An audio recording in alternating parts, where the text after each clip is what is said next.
फक्त प्रार्थनेच्या गर्भातूनच संजीवनाचा, आध्यात्मिक संजीवनाचा जन्म होतो. त्याला एलिया तिशबी किंवा एलिया संदेशा कोण होता, त्याची पार्श्वभूमी काय होती, किंवा त्या काळात इस्रायल देशाची पार्श्वभूमी काय होती, याचा अभ्यास करणं गरजेचं आहे. वचनांच्या मध्ये म्हणलेलं आहे की ह्या तिन्ही राजांनी, पहिला राजा शौल, दावीद आणि सलमोन, ह्या राजांनी पूर्ण इस्रायल 12 वंशांच्यावरती राज्य केलं. आणि यराबाम याने त्याच्या विरोधात बंड केलं आणि इस्रायल राज्य जे आहे, इस्रायल राष्ट्र जे अखंड राष्ट्र होतं, ते 2 भागांच्या मध्ये विभागलं गेलं. जवळजवळ आहाब म्हणजे एलिया संदेष्टापर्यंत, आहाब राजापर्यंत जवळजवळ 9 राजे इस्रायल आणि यहुदामध्ये झाले. 6 राजे इस्रायलमध्ये झालेत आणि 3 राजे आहेत ते यरुशलेममध्ये, यहुदामध्ये झाले. तुटत आहे. अभिवचन असलेलं राष्ट्र, अब्रामाची संतती असलेलं राष्ट्र, व देवाचे लोक, असा लौकिक ज्या राष्ट्राचा होता, ते राष्ट्र भ्रष्ट झाले. त्यांनी देवाचे मार्ग सोडून दिलेले आहेत आणि म्हणून देवाचं हृदय तुटत आहे. तुम्हाला माहिती आहे का, प्रभूचं हृदय कोण जाईल माझ्या लोकांसाठी, कोण जाईल? प्रभूचं हृदय आज देखील तुटत आहे की कोण जाईल माझ्या प्रिय लोकांना वाचवण्यासाठी, माझ्या लोकांच्यासाठी मध्यस्थी करण्यासाठी कोण जाईल? प्रभूची इच्छा आहे की या राष्ट्रामध्ये एक रिवायवल आणायला पाहिजे, एक संजीवन आणायला पाहिजे. लोकांची हृदय ती तुटायला पाहिजे परमेश्वरासाठी, आणि ते करण्यासाठी परमेश्वराला एका व्यक्तीची गरज आहे. तेच झालेलं आहे. देवाच्या प्रिय लोकांना जेव्हा तुम्ही प्रार्थना करताय, जेव्हा तुम्ही उपवास करताय संजीवनासाठी, रिवायवलसाठी, लोकांची जीवन बदलण्यासाठी, व स्वतःचा त्याग करून, स्वतःच्या वेळेचा त्याग करून रात्रंदिवस परमेश्वरासमोर बसताय त्याचं वचन घेऊन, त्यावेळेला तुम्ही परमेश्वराचं लक्ष तुमच्याकडे केंद्रित करताय. आणि परमेश्वर, आता एलिया प्रार्थना करत असताना काय घडलेलं आहे की तो त्याच्या आध्यात्मिक लेवलमध्ये, किंवा तो अशा लेवलपर्यंत पोहोचलेला आहे की ज्या ठिकाणी प्रभूचा आवाज तो ऐकेल, प्रभूचं वचन त्याला प्राप्त होईल. तेव्हा एलिया त्या लेवलपर्यंत पोहोचला, त्यावेळेला इमिडिएटली, लगेच, देवाचं वचन त्याला प्राप्त झालं, प्रभूचं वचन त्याला मिळालं.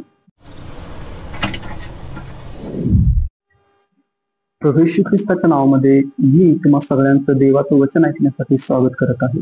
मला आशा आहे आणि मला खात्री आहे की परमेश्वर निश्चितपणे ह्या संदेशांच्या द्वारे तुमची भेट घेईल आणि तुमचं जीवन आशीर्वादित करेल. आज जो विषय आपण देवाच्या वचनातून पाहणार आहोत तो म्हणजे संजीवनाची किल्ली, किंवा संजीवनाचा जन्म कसा होतो, किंवा संजीवनाचा स्रोत. देवाच्या वचनांचा अभ्यास केल्यानंतर आपल्याला असं समजतं, किंवा आपण ह्या गोष्टीपर्यंत खात्रीशीर रीतीनं पोहोचतो, खात्रीशीर रीतीने ही गोष्ट आपण पाहतो की फक्त प्रार्थनेच्या गर्भातूनच संजीवनाचा, आध्यात्मिक संजीवनाचा जन्म होतो. आणि म्हणून ज्या मंडळीतील, ज्या भागातील, ज्या देशातील, ज्या राज्यातील लोकांनी स्वतःला संजीवनाच्या प्रार्थनेसाठी झोकून दिलेला आहे, किंवा जो व्यक्ती संजीवनाच्या प्रार्थनांसाठी स्वतःला झोकून दिलेला आहे, तो व्यक्ती त्या राज्याच्या संजीवनासाठी, देशाच्या संजीवनासाठी, मंडळीतील संजीवनासाठी आणि गावातील संजीवनासाठी एक कारण ठरतो. आणि ह्याच गोष्टी आपण देवाच्या वचनातून पाहणार आहोत.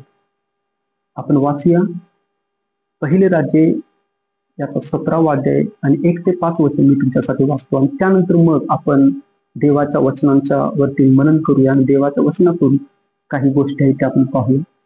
मी तुमच्यासाठी वाचतो पहिले राज्य याचा 17वा अध्याय आणि 1 ते 5 वचन. दुष्काळाविषयी एलियाचे भविष्य. एलिया तिशबी हा गिलाद येथे उपरी राहणाऱ्यांपैकी एक होता.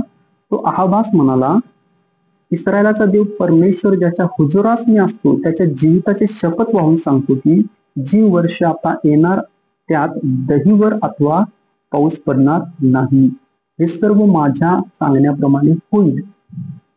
परमेश्वराचे वचन एलियाला प्राप्त झाले की येथून पूर्व दिशेस जा व यार्देने समोरच्या करीत ओहळा नजीक लपून राहा.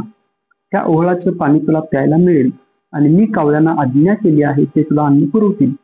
परमेश्वराच्या आज्ञेप्रमाणे तो यार्देने समोरच्या करीत ओहळा नजीक जाऊन राहिला. कावळे त्याला भाकरी व मांस सकाळ संध्याकाळ आणून देत व त्या ओहळाचे पाणी तो पी. वचनांच्या मध्ये सांगितलेलं आहे की एलिया तिशबी हा गिलाद येथे उपरी राहणाऱ्यांच्या पैकी एक होता. आता एलिया संदेशाचं नाव किंवा एलिया तिशबी ह्या व्यक्तीचं नाव पवित्र शास्त्रामध्ये ह्या अध्यायामध्ये किंवा याच्या अगोदर तुम्हाला पवित्र शास्त्रामध्ये याचं नाव याच्या अगोदर कुठेच लिहिलेलं नाहीये. प्रथमच ह्या अध्यायामध्ये एलिया तिशबी किंवा एलिया संदेशाच्या नावाचा उल्लेख या ठिकाणी करण्यात आलेला आहे. आणि त्यामुळं ह्या वचनामध्ये जाण्याच्या अगोदर आपल्याला एलिया तिशबी किंवा एलिया संदेश हा कोण होता, त्याची पार्श्वभूमी काय होती, किंवा त्या काळात इस्रायल देशाची पार्श्वभूमी काय होती याचा अभ्यास करणं गरजेचं आहे. थोडं त्याच्याविषयी आपण पाहिलं पार्श्वभूमीविषयी तर आपल्याला ह्या वचनामध्ये अजून थोडंसं खोलमध्ये जाता येईल. आणि म्हणून आपण थोडक्यात इस्रायल देशाची पार्श्वभूमी त्या काळातील काय होती ते आपण पाहूया. आपल्या सगळ्यांना माहिती आहे की आपल्याला माहिती आहे ह्या गोष्टी की इस्रायल लोक जे अब्राहमाचे वंशज आहेत, जे ज्या लोकांच्या विषयी परमेश्वराने अब्राहमाला वचन दिलेलं होतं की तुझ्या संततीला मी जी कनानी लोकांची भूमी आहे ती मी तुझ्या संततीला वचन म्हणून देईन.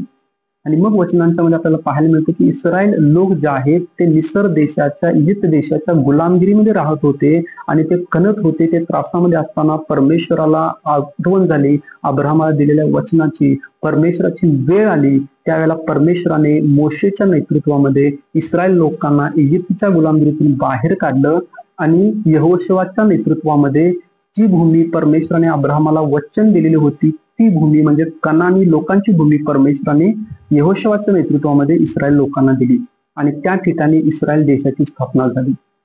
आता मोशे मरण पावला, यहोशुआने त्या लोकांचं नेतृत्व केलं. यहोशुआच्या नेतृत्वामध्ये ती भूमी त्यांना मिळाली, वतन म्हणून त्या 12 वंशांना मिळाली. ते आपलं वतन वाटून घेऊन त्या देशामध्ये वस्ती करू लागले.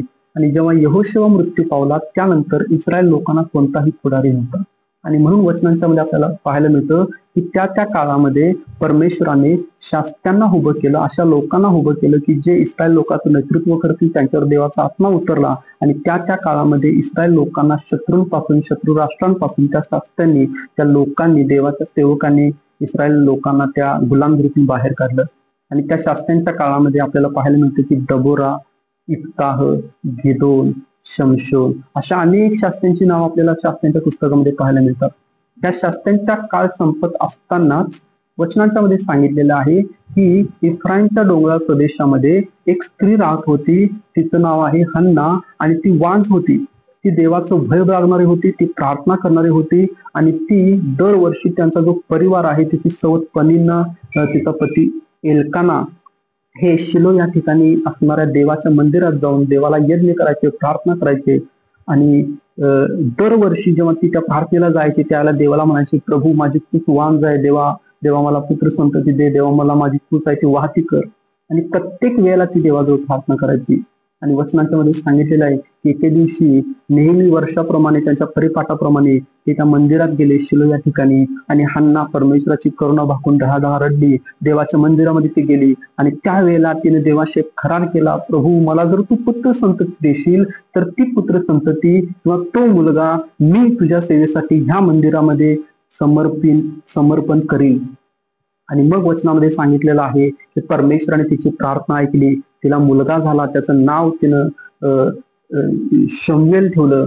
आणि मग हा शमूएल बाळ जो आहे तो त्याचे 3 वर्ष दूध ते तुटल्यानंतर तिनं ठरल्याप्रमाणे, देवाला करार केल्याप्रमाणे, नवस बोलल्याप्रमाणे जो एली देवाचा सेवक होता त्याच्या हातामध्ये त्या बाळाला दिलं शिलो येथील मंदिरामध्ये.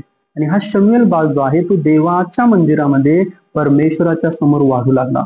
वचनांच्या मध्ये म्हणलेलं आहे की परमेश्वराने त्याच्या मुखातील कोणताही शब्द खाली पडू दिला नाही आणि तो इस्रायलाचा संदेश होणार अशा प्रकारे लोकांच्या मध्ये बातमी प्रसिद्ध होऊ लागली. आणि मग एली नंतर शमूएलाने इस्रायल देशाचं नेतृत्व आपल्या हातामध्ये घेतलं. वचनांच्या मध्ये म्हणलेलं आहे की परमेश्वराने निवडलेला तो शास्ता होता, परमेश्वराने निवडलेला तो संदेष्टा होता. त्याच्या काळामध्ये इस्रायल राष्ट्र एक आशीर्वादित राष्ट्र होतं. आणि वचनांच्या मध्ये म्हणलेलं की जोपर्यंत शमूएल जिवंत होता तोपर्यंत कोणतंही राष्ट्र इस्रायलावरती आक्रमण केलं नाही किंवा कोणतेही राष्ट्र इस्रायलावरती विजय झालं नाही. तो एक परमेश्वराचा अभिषिक्त दास होता. आणि आता हा जेव्हा शमूएल म्हातारा होऊ लागला त्यावेळेला वचनाच्या मध्ये म्हणलेला की इस्रायल लोक चिंताक्रांत झाले आणि हे सगळे इस्रायल लोक शमूएलाच्या जवळ आले आणि ते म्हणत आहेत, महाराज शमूएल महाराज, तुम्ही आता म्हातारे होत आहात आणि तुमच्या नंतर आता हे इस्रायल देशाचं नेतृत्व कोण करेल, आम्हाला खात्री नाही. आणि कृपया करून तुम्ही हयात असतानाच आमच्यासाठी एक राजा नेमा, परमेश्वराला सांगा आणि परमेश्वरांकडून आम्हाला एक राजा नेमा, म्हणजे काय होईल की आमचं नेतृत्व तो राजा करेल.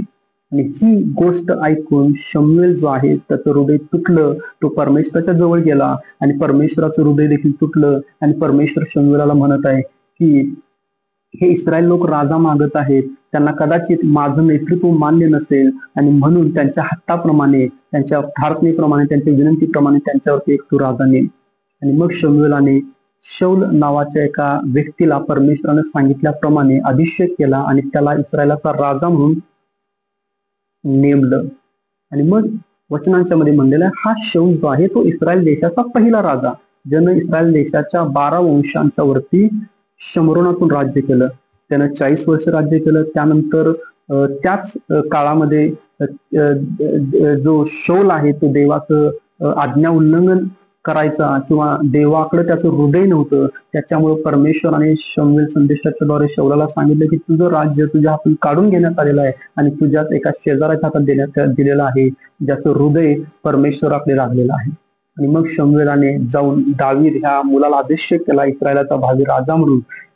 जेव्हा शौल मरण पावला त्यावेळेला दावीद हा राज्य करू लागला. त्याने देखील काही काळ शमरोनातून राज्य केलं आणि त्यानंतर मग त्याने यरूशलेम येथून इस्रायलावरती 40 वर्ष राज्य केलं. दावीदच्या काळामध्ये इस्रायल राष्ट्र एक आशीर्वादित राष्ट्र होतं, कारण दावीद हा देवाचं भय बाळगणारा, देवाच्या नियमांच्या प्रमाणे इस्रायलचं राज्य चालवणारा होता. आणि म्हणून परमेश्वराने दावीदाला उंच केलं, कारण त्याचं हृदय परमेश्वराच्या पाठीमागे लागलेलं होतं. आता दावीद जेव्हा मृत्यू झाला त्यानंतर दावीदाने परमेश्वराने त्याचा पुत्र जो शलमोन आहे त्याला अभिषेक केला इस्रायलाचा भावी राजा म्हणून. आणि जेव्हा शलमोन हा इस्रायलाचा राजा झाला त्यानं परमेश्वराच्या जवळ एक वर मागितला की प्रभू मी लहान आहे पवित्र देवा, आणि मला हे राज्य सांभाळण्यासाठी, हे इस्रायल राष्ट्र तुझं राज्य, तुझे लोक सांभाळण्यासाठी मला ज्ञान दे. त्याला परमेश्वर त्याच्यावरती प्रसन्न झाला आणि परमेश्वराने त्याला ज्ञान तर दिलंच, परंतु त्याला सुकीर्ती दिली, त्याला प्रसिद्धी दिली, त्याला संपत्ती दिली, त्याला राज्यांच्या वरती अधिकार दिला. आणि म्हणून शलमोनाच्या काळामध्ये इस्रायल राष्ट्र त्याच्या पूर्ण इतिहासामध्ये सर्वात श्रीमंत राष्ट्र होतं, सर्वात संपत्ती असलेलं राष्ट्र होतं. असं लिहिलं आहे पवित्र शास्त्रामध्ये की शलमोनाच्या काळामध्ये इस्रायल राष्ट्रामध्ये चांदी जी आहे ती पाण्यासारखी वापरली जात होती. ह्या वचनावरून आपल्याला समजतं की इस्रायल राष्ट्र त्या काळामध्ये किती संपन्न होतं. आणि मग त्या शलमोनाच्या काळामध्ये परमेश्वराचं मंदिर त्या शलमोनाने बांधलं. वास्तविकता दाविदाची इच्छा होती की मंदिर बांधायची, पण परमेश्वर म्हणाला तू मंदिर बांधणार नाहीस, परंतु तुझा मुलगा मात्र मंदिर बांधेल. आणि दाविदाने प्रार्थना केली, देवाने त्या मंदिराची जागा दाविदाला दाखवली, त्या मंदिराचा आराखडा दाविदाला दिला. त्या मंदिरासाठी सोनं चांदी दाविदानं अनेक हजारो लाखो किलो सोनं चांदी त्यांना राखून ठेवलं होतं, ते त्यांना आपल्या मुलाच्या हातामध्ये दिलं. आणि शलमोनाने भव्य गौरवाचं मंदिर, यहोवा परमेश्वराचं मंदिर यरूशलेम मध्ये बांधलं, ज्या ठिकाणी परमेश्वराने जागा दाखवली होती त्या ठिकाणी. आणि त्या परमेश्वरामध्ये परमेश्वराचा निवास झाला, त्या ठिकाणी परमेश्वराची उपस्थिती उतरली. आणि परमेश्वराने इस्रायल लोकांशी बोलला, शलमोनाशी बोलला की जो कोणी ह्या मंदिराकडे तोंड करून प्रार्थना करेल, पश्चातापी हृदयाने, नम्र होऊन, दीन होऊन, आपल्या पापांपासून परावृत्त होऊन त्याची प्रार्थना ऐकेन, त्याच्या देशातून किंवा त्यांच्या जीवनातून त्यांचे क्लेश ते दूर करेल. परमेश्वराची उपस्थिती शमूएलापासून ते शलमोनापर्यंत त्या जागेवरती किंवा इस्रायलामध्ये होती. परमेश्वराचं सानिध्य त्या इस्रायल देशावरती होतं, कारण हे जे राजा आहेत ते देवाच्या वचनाप्रमाणे चालणारे होते, देवाच्या इच्छेप्रमाणे चालणारे होते. कोणतंही राष्ट्र त्यांच्यावरती विजय झालं नाही. एक शौल आहे जो थोडंफार त्यानं बहुतेक आज्ञा उल्लंघन त्याने केलेलं आहे, म्हणून त्याच्या जागी दावीद आहे तो राजा झाला. परंतु वचनांच्या मध्ये म्हणलेलं आहे की ह्या तिन्ही राजांनी, पहिला राजा शौल, दावीद आणि शलमोन, ह्या राजांनी पूर्ण इस्रायल 12 वंशांच्या वरती राज्य केलं. आणि आता काय झालं की शलमोन राज्य करत असताना जेव्हा त्याला प्रसिद्धी मिळाली, संपत्ती मिळाली, कुठलंही राष्ट्र त्याच्या विरोधात आक्रमण करायला घाबरत होतं, आणि जेव्हा त्याला प्रसिद्धी मिळाली, जेव्हा तो राजा झाला, श्रीमंत राजा तो झाला, त्यावेळेला त्याने कालांतराने देवाचे मार्ग सोडून दिले. तो अनेक मूर्तीपूजक स्त्रियांच्या नादी लागला, त्यातून त्याने बायका केल्या ज्या देवाच्या वचनाच्या विरोधात होतं, आणि त्या स्त्रियांच्या नादाने तो मूर्तीपूजा करू लागला. आणि त्यामुळे देवाचं हृदय आहे ते परत एकदा तुटायला लागलं इस्रायल देशासाठी आणि शल्मोनासाठी आणि इस्रायलाच्या भविष्याविषयी. आणि मग दाविदाला दिलेल्या वचनामुळे परमेश्वर म्हणाला की शल्मोनाच्या हयातीमध्ये मी इस्रायल देशावरती संकट आणणार नाही.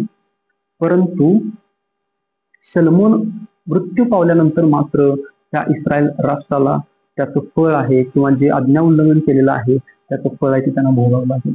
मग शल्मोन मृत्यू पावला, त्यानंतर त्याचा जो पुत्र आहे रहाबाम तो राज्य करू लागला. आता हा रहाबाम राज्य करत असताना वचनांच्या मध्ये सांगितलेलं आहे की नबाताचा पुत्र यराबाम याने त्याच्या विरोधात बंड केलं आणि इस्रायल राज्य जे आहे, इस्रायल राष्ट्र जे अखंड राष्ट्र होतं ते 2 भागांच्या मध्ये विभागलं गेलं. पहिलं भाग आहे यहुदा ज्याची राजधानी यरुशलेम आणि दुसरा भाग आहे इस्रायल ज्याची राजधानी आहे शमरोन. म्हणजे तिथून पुढे शल्मोनानंतर इस्रायल देशामध्ये वेगळा राजा आणि यहुदामध्ये वेगळा राजा फाळणी झाली, राज्य विभागलं गेलं आणि 2 राज्य अस्तित्वात आली, जे 2 स्वतंत्र राज्य अस्तित्वात आली. वास्तविकता देवाने निवडलेल्या राष्ट्राचे तुकडे झाले का? कारण की शल्मोनाने देवाच्या वचनाच्या विरोधात वागला, देवाच्या नियमांचं उल्लंघन केलं, देवाने जे नियम जे कायदे दिले होते त्यांच्याकडे त्याने दुर्लक्ष केलं आणि त्याचं फळ त्या राष्ट्राला भोगावं लागलं. आणि वचनांच्या मध्ये म्हणलेलं आहे तिथून पुढे जे जे राजे इस्रायलामध्ये जन्मास आले किंवा इस्रायल किंवा यहुदामध्ये झाले त्या प्रत्येक राजाने देवाच्या वचनाच्या विरोधात वागणं चालू ठेवलं. जवळजवळ आहाब म्हणजे एलिया संदेष्टापर्यंत आहाब राजापर्यंत जवळजवळ 9 राजे इस्रायल आणि यहुदामध्ये झाले, 6 राजे इस्रायलमध्ये झालेत आणि 3 राजे आहेत ते यरुशलेममध्ये यहुदामध्ये झाले. परंतु त्यातला फक्त एकच राजा जो आसा नावाचा राजा आहे तो मात्र देवाला भिवून वागला. बाकीच्या सर्व 8 राजांनी देवाच्या वचनाच्या विरोधात वागणं, मूर्तिपूजा करणं हे कधी सोडून दिलं नाही आणि त्यामुळे इस्रायल राष्ट्रावरती जे संकट आहे, क्लेश आहे ते येऊ लागले. इस्रायल राष्ट्र आहे हे देवाचं निधी असणारं राष्ट्र, देवाचे निवडलेले राष्ट्र आहे, ते भ्रष्ट झालं. आणि आता ह्या सर्व परिस्थितीमध्ये देवाचं हृदय काय झालं असेल प्रियांनो, किंवा देवाचं वचन ऐकणाऱ्या माझ्या देवाच्या प्रिय लोकांनो, देवाच्या हृदयाची अवस्था काय झाली असेल आपण कल्पना करू शकतो का? जेव्हा स्वर्गातील परमेश्वर ह्या राष्ट्राला बघत असेल, तो म्हणत असेल ओ ज्या राष्ट्राला मी निवडलेला आहे, ज्या राष्ट्राला मी माझा खास निधी म्हणून निवडलेला आहे, अनेक राष्ट्रांना आशीर्वादित होण्यासाठी निवडलेला आहे, अनेक राष्ट्रांना आशीर्वादित होण्यासाठी निवडलेला आहे, अनेक राष्ट्राला एक उदाहरण होण्यासाठी मी निवडलेलं आहे, ते माझं राष्ट्र जे आहे ते आता भ्रष्ट झालेलं आहे. देवाचं हृदय तुटत आहे. अभिवचन असलेलं राष्ट्र, अब्रामाची संतती असलेलं राष्ट्र, ओ देवाचे लोक असा लौकिक ज्या राष्ट्राचा होता ते राष्ट्र भ्रष्ट झाले, त्यांनी देवाचे मार्ग सोडून दिलेले आहेत आणि म्हणून देवाचं हृदय तुटत आहे. तुम्हाला माहिती आहे का प्रभूचं हृदय तुटतं. प्रभू म्हणतो कोण जाईल, मला या राष्ट्रामध्ये रिवायवल आणायचं आहे, मला या राष्ट्रामध्ये संजीवन आणायचं आहे, मला हा राष्ट्र बदलायचं आहे, कोण तयार आहे? देवाच्या वचनांच्या मध्ये असं लिहिलेलं आहे यशाच्या 6-8 वचनामध्ये प्रभू म्हणत आहे स्वर्गातून यशाने वाणी ऐकली की कोण जाईल, कोण जाईल माझ्या लोकांसाठी, कोण जाईल? प्रभूचं हृदय आज देखील तुटत आहे की कोण जाईल माझ्या प्रिय लोकांना वाचवण्यासाठी, माझ्या लोकांच्यासाठी मध्यस्थी करण्यासाठी कोण जाईल? प्रभूची इच्छा आहे की या राष्ट्रामध्ये एक रिवायवल आणायला पाहिजे, एक संजीवन आणायला पाहिजे, लोकांची हृदय ती तुटायला पाहिजे परमेश्वरासाठी, आणि ते करण्यासाठी परमेश्वराला एका व्यक्तीची गरज आहे. असं नाहीये की त्या काळामध्ये संदेष्टे नव्हते, परंतु अनेक संदेष्टे असताना देखील परमेश्वराने एलियाला मात्र निवडलं किंवा एलिया तिशबी ह्याला मात्र निवडलं. का निवडलं? काय तो देवासाठी विशेष होता का? का परमेश्वराची फक्त त्याच्या जीवनासाठी योजना होती? देवाच्या प्रिय लोकांनो, मला तुम्हाला सांगू द्या की त्या काळामध्ये अनेक संदेश होते, परंतु परमेश्वराने त्यापैकी कोणालाही निवडलं नाही, मात्र एलियाला निवडलं. एलिया जो आहे परमेश्वर त्या काळामध्ये एका अशा व्यक्तीचा शोध घेत होता की जो व्यक्ती परमेश्वराच्या लेवल पर्यंत किंवा परमेश्वराचे जे स्टँडर्ड्स आहेत, परमेश्वराचे जे लेवल किंवा पातळी आहे, ज्या ठिकाणी तो व्यक्ती तो संदेशा देवाचा आवाज ऐकू शकेल, अशा लेवल पर्यंत त्यानं स्वतःला प्रार्थनेत, उपासांच्या मध्ये आणि संजीवनाच्या प्रार्थनांच्या मध्ये त्यानं झोकून दिलं पाहिजे. आणि परमेश्वराचे नेत्र पाहत आहेत. कोण आहे तो व्यक्ती? कोण आहे का या इस्रायल देशामध्ये जो ज्यानं स्वतःला झोकून दिलेला आहे प्रार्थनांच्या मध्ये, रात्रंदिवस प्रार्थनांच्या मध्ये, जो माझ्या सानिध्यामध्ये बसून या इस्रायल देशासाठी मध्यस्थी करताय, प्रार्थना करताय, रडत आहे, प्रभू या देशामध्ये रिवायवल आण, प्रभू या देशामध्ये संजीवन आण, कारण तुझी इच्छा आहे प्रभू परमेश्वर या देशामध्ये संजीवन यावं, तुझी इच्छा आहे प्रभू परमेश्वर की राष्ट्र आशीर्वादित व्हावं. अनेक लोक प्रार्थना करतात, परंतु जे लोक स्वतःला झोकून देतात प्रार्थनांच्या मध्ये देवाच्या इच्छेनुसार, पवित्र देवाचं वचन अशा लोकांना प्राप्त होतं. वचनांच्या मध्ये सांगितलेलं आहे की परमेश्वर बघत आहे. कारण आपल्याला पाहायला मिळतं की दुसरे इतिहास याचा 16वा अध्याय 9व्या वचनामध्ये असं दिलेलं आहे की परमेश्वराचे नेत्र सर्व पृथ्वीवर फिरत असतात. देवाचे नेत्र आज देखील पृथ्वीवर फिरत आहेत. यासाठी कोण देवाची इच्छा घेऊन संजीवनासाठी प्रार्थना करत आहे का, कोण उपवास करत आहे का, कोण सातत्याने आपल्या लोकांसाठी मध्यस्थी कोण करत आहे का, की प्रभूच्या इच्छेनुसार त्यांचा नाश होणे पण त्यांना फार मिळावं म्हणून. आणि देवाचं हृदय त्या काळात देखील तुटत आहे, देवाचे नेत्र त्या काळात देखील शोध घेत आहेत अशा व्यक्तीचा, की जो व्यक्ती परमेश्वराच्या इच्छेनुसार स्वतःला समर्पित करून रात्रंदिवस त्यानं स्वतःला प्रार्थनांच्या मध्ये झोकून दिलेला आहे, मध्यस्थी करताय, प्रार्थना करताय देवाची इच्छा पूर्ण होण्यासाठी. आणि मग या सगळ्या गोष्टी चालू असताना देवाला एक व्यक्ती मिळाला. देवाचं लक्ष एका व्यक्तीकडे गेलं, जो व्यक्ती स्वतःला झोकून दिलेला आहे प्रार्थनांच्या मध्ये, जो देवाच्या सानिध्यात बसत आहे, जो डोंगरावर जाऊन बसत आहे, जो अरण्यामध्ये जाऊन प्रार्थना करत आहे, जो पहाटे प्रार्थना करतोय, जो दुपारी प्रार्थना करतोय, जो मध्यरात्री प्रार्थना करतोय, प्रभू या राष्ट्राला बदल, प्रभू या राष्ट्राला बदल, प्रभू या राष्ट्राला पवित्र देवा बदल, तुझ्या इच्छेनुसार प्रभू परमेश्वर या राज्यांना बदल.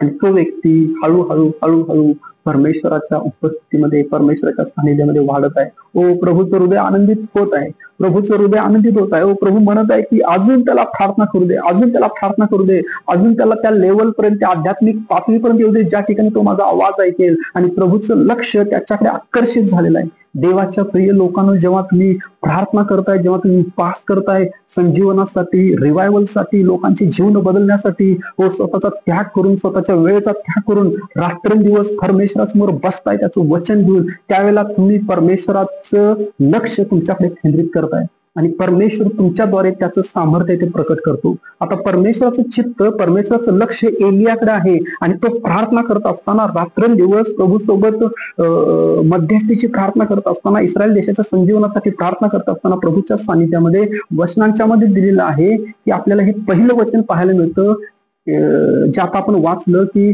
पहिले राजे याचा 17वा अध्याय पहिलं वचन, की एलिया तिसबी हा गिलाद येथे राजांच्या पैकी एक होता. तो अहबास म्हणाला की इस्रायलाचा देव परमेश्वर ज्याच्या हुजुरास मी असतो त्याच्या जीविताची शपथ देऊन सांगतो, जी वर्ष आता येणार आहे त्या दहीवर अथवा पाऊस पडणार नाही, हे सर्व माझ्या सांगण्याप्रमाणे होईल. हालेलुया. आता एलिया प्रार्थना करत असताना काय घडलेलं आहे की तो त्याच्या आध्यात्मिक लेवलमध्ये, किंवा तो अशा लेवल पर्यंत पोहोचलेला आहे की ज्या ठिकाणी प्रभूचा आवाज तो ऐकेल, प्रभूचं वचन त्याला प्राप्त होईल. देवाच्या प्रिय लोकांना देवाचं वचन, देवाची वाणी, देवाचा आवाज सर्व विश्वासणाऱ्यांसाठी आहे. जो येशू ख्रिस्तावरती विश्वास ठेवतो अशा प्रत्येक व्यक्तीसाठी देवाचं वाणी आहे, देवाचा आवाज आहे, देवाचं मार्गदर्शन आहे, देवाचं वचन आहे. परंतु ते आपल्याला का मिळत नाही? कारण आपण अजून स्वतःला त्या लेवल पर्यंत झोकून दिलेलं नाही, त्या प्रार्थनेच्या मध्ये, त्या समर्पणांच्या मध्ये आपण चालत नाही.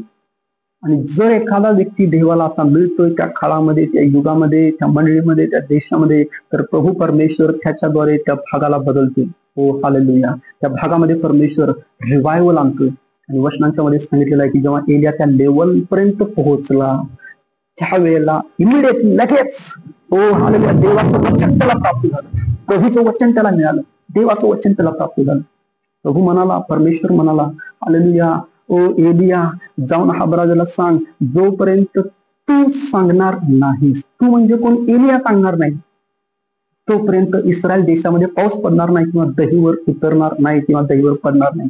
जाऊन अहाब राजाला निरोप दे. ओ एलियाला आनंद झाला, कारण ज्या वचनाची, ज्या वाणीची तो वाट पाहत होता, ती वाणी त्याला प्राप्त झालेली आहे. त्याला समजलं की परमेश्वराने माझी रिवायवल संजीवनाची प्रार्थना ऐकलेली आहे आणि निश्चितपणे इस्रायल देशामध्ये गौरवी संजीवन आहे ते येणार आहे. प्रभू परमेश्वर इस्रायल लोकांचे जीवन, इस्रायल राजाचं जीवन आहे ते परमेश्वर बदलणार आहे, त्याची भेट घेणार आहे आणि आपलं सामर्थ्य त्या लोकांना प्रकट करणार आहे. एलिया धावत गेला अहाब राजाजवळ आणि अहाब राजाच्या जवळ जाऊन तो म्हणाला की अहाब राजा, मी असं तो म्हणत आहे की ज्या, असं लिहिलेलं आहे या ठिकाणी की इस्रायलाचा देव परमेश्वर ज्याच्या हुजुरात असतो, याचा अर्थ काय आहे की हे वचन एलियाला मिळायच्या अगोदर तो देवाच्या उपस्थितीत होता, हुजुरीस देवाच्या उपस्थितीत होता, देवाच्या सानिध्यात होता, देवाच्या अभिषेकाखाली, देवाच्या उपस्थितीच्या खाली तो प्रार्थना करत होता. आणि त्यावेळेला ते वचन प्राप्त झालं. म्हणून तो म्हणतोय, ज्या देवाच्या हुजुरात, देवाच्या सानिध्यात, ज्या देवाच्या अभिषेकाच्या खाली, उपस्थितीच्या खाली मी असतो, त्या देवाची शपथ घेऊन तुला सांगतो की इथून पुढे जोपर्यंत मी सांगणार नाही तोपर्यंत इस्रायल देशामध्ये पाऊस पडणार नाही, असं तो म्हणाला. आणि तिथून तो निघून गेला. आणि तिथून निघून गेल्यानंतर लगेच एलियाला देवाचं वचन प्राप्त झालं की जा आणि स्वतःला करीत ओहळा नजीक जाऊन लपव.